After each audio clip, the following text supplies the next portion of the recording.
Somalian জলদস্যু থেকে মুক্তির 7 দিন পর বাংলাদেশি মালিকানাধীন জাহাজ এমভি আব্দুল্লাহ দুবাইয়ের হামরিয়া বন্দরে পৌঁছেছে।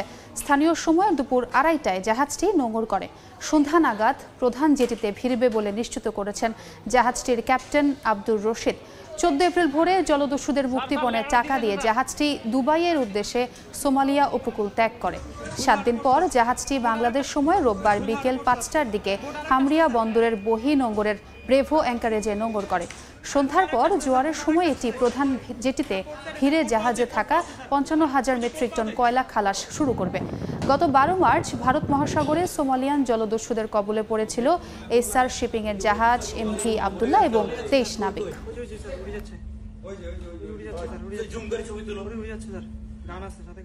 জাহাজ বাংলাদেশ সময় বিকাল 4:30টায় হামরিয়া বন্দরের বহির্নোঙরে পৌঁছেছে এবং জাহাজ অ্যাঙ্কার করেছে।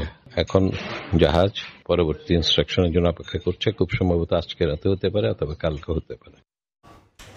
এমভি আব্দুল্লাহর সবশেষ খবর জানাতে এই মুহূর্তে দুবাইয়ের হামরিয়া বন্দরে আছেন সহকর্মী শিবলি আল সাদেক এবং চট্টগ্রামের আগ্রাবাদে এসআর শিপিং এর কার্যালয়ের সামনে আছেন কমল দে।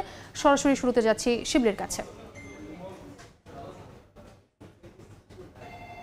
সংযুক্ত আরব আমিরাতের আজমানে আমি রয়েছে এখন সংযুক্ত আরব আমিরাতের আজমানে হামরিয়া বন্দরে, যেখানে আজকে সন্ধ্যা নাগাদ সোমালিয়া জলদস্যুদের থেকে মুক্তিপ্রাপ্ত বাংলাদেশি পতাকাবাহী জাহাজ এম আব্দুল্লাহ এসে নোঙর করবেন।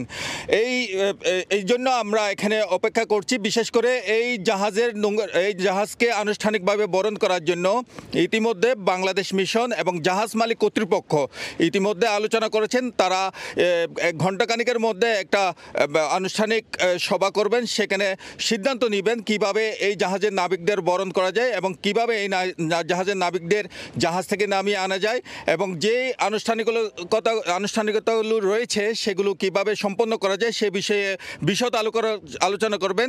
এরপরেই বাংলাদেশ কনসুলেট আমাদেরকে জানিয়েছেন এরপরে তারা বিস্তারিত সিদ্ধান্ত জানাবেন কিভাবে নাবিকদের দেশে ফেরত পাঠানো হবে এবং 2 জন নাবিক যারা এখান থেকে বাংলাদেশে চলে যাওয়ার সিদ্ধান্ত হয়েছে তাদেরকে কিভাবে এরোপ্লেন যুগে বাংলাদেশে পাঠানো হবে সেই ব্যাপারে সিদ্ধান্ত নেওয়া হবে। আপাতত আমরা জানতে পেরেছি জাহাজ রয়েছে সংযুক্ত আরব আমিরাতে যেটি ফুজিরা অঞ্চল রয়েছে, সেই ফুজিরা বন্দরের কাছাকাছি জাহাজ রয়েছে। সেই ফুজিরা বন্দর থেকে জাহাজ এখানে আস্তে আস্তে সন্ধ্যা 7টা বাজবে। সন্ধ্যা 7টার সময় এখানে নোঙর করার কথা রয়েছে। আপাতত আমরা দেখতে পাচ্ছি এই বন্দরে জাহাজ এসে ভিড় করবেন। এখানে জাহাজে যে মালামাল রয়েছে, বিশেষ করে যে কয়লা রয়েছে সেটা খালাস করার উদ্যোগ গ্রহণ করবেন এবং জাহাজ থেকে মালামাল খালাসের পর সেটাকে পরিচর্যা করার পর সেটাকে আবার চট্টগ্রাম ফেরত পাঠানোর জন্য উদ্যোগ গ্রহণ করবেন। আমরা জানি যে 23 নাবিক রয়েছে তাদেরকে প্রাথমিক চিকিৎসা সেবা দেওয়ার জন্য বিশেষ করে সিদ্ধান্ত নেওয়া হয়েছে। তারা হয়তো এখানে চিকিৎসা নিতে পারেন, চিকিৎসার পরে তারা হয়তো চট্টগ্রাম ফেরত যেতে পারে এবং এই জাহাজের যে আনুষ্ঠানিকতা রয়েছে, যে নাবিকরা যে ফিরে আসছে তাদের যে সাহস দেওয়ার জন্য তাদের বেশ কয়েকজন আত্মীয়স্বজন এখানে অবস্থান করছেন। বিশেষ করে তারা আজকে যদি নাবিকদের বরণ করা হয় তাদেরকে বরণ করে নেওয়ার জন্য এখানে আসবেন এবং বাংলাদেশ মিশন জানিয়েছেন যতক্ষণ পর্যন্ত মালিক পক্ষের সাথে আলাপ আলোচনা হচ্ছে না এবং যতক্ষণ পর্যন্ত মালিক পক্ষের সাথে ফাইনালি সিদ্ধান্ত হচ্ছে না ততক্ষণ পর্যন্ত এখন কিছু বলা যাচ্ছে না।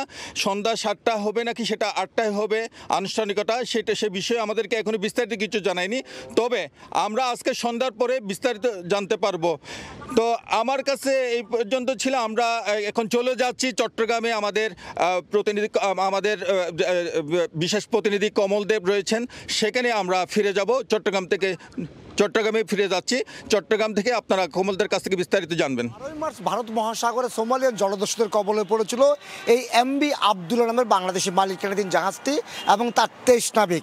এরপর 14 এপ্রিল মুক্তিপণের টাকা দেওয়া হয়েছে। 14 এপ্রিল মুক্তিপণের ভোর রাতে মুক্তিপণ পেয়ে জাহাজটি কিন্তু দুবাইয়ের উদ্দেশ্যে আবার যাত্রা শুরু করে এবং যাত্রাপথে কিন্তু জাহাজের গতি ছিল মাত্র 7.7 নটিক্যাল মাইল, কারণ যেহেতু ইউরোপীয় ইউনিয়ন নৌবাহিনী জাহাজটিকে এসকর্ট দিয়ে আনছিল।